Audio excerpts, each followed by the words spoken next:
Hello and welcome to Rules and Rulings, helping you to be judge, jury, but hopefully not executioner of your 5e D&D games. Today we're going over a question I saw a little while back.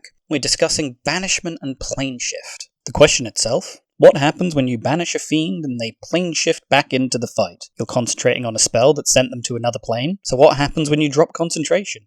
Do they return through hell and then back to where they were originally, or does the spell fail? For starters, banishment is split up into two different effects based on the planar origin of the target. A creature native to the plane you are currently in is incapacitated in a harmless demiplane, but will always return. The more interesting version of the spell is when targeting a creature from another plane, in which case it sends them to their home plane, and if the spell doesn't end before a minute, they remain on that plane. Since these two sections are very clearly separated, it's obvious that the extraplanar enemies are meant to be able to continue acting while banished, rather than being incapacitated. This could be intended to prevent the players from dogpiling an effectively helpless devil or demon when they return, or could be meant to allow situations like described in this question to happen. So, let's set a scene.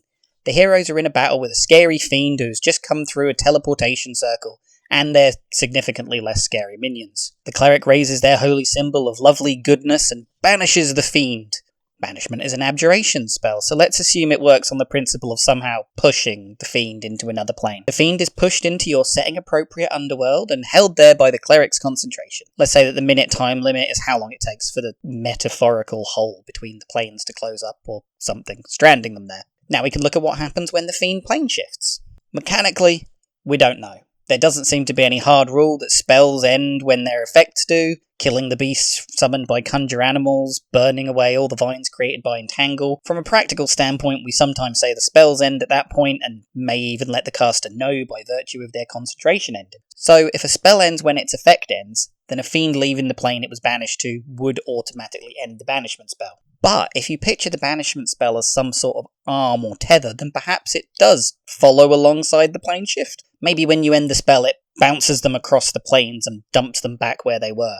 It definitely feels like the sillier option. Perhaps a better way to look at it is, does banishment stop the fiend from plane shifting at all? And from a raw perspective, it just doesn't. But what we have is a concentration spell whose purpose is to hold a creature back from your plane of existence. What if instead of blipping out of hell and reappearing in the teleportation circle, we take some inspiration from the teleportation clause on, say, Force Cage? It'd be a slight homebrew buff to the spell, but also relatively niche. When the fiend attempts to plane shift back, you could have the caster make a concentration check against the fiend's spell save DC. Or you could increase the tension by having the fiend and the banisher make a contested spell casting ability check.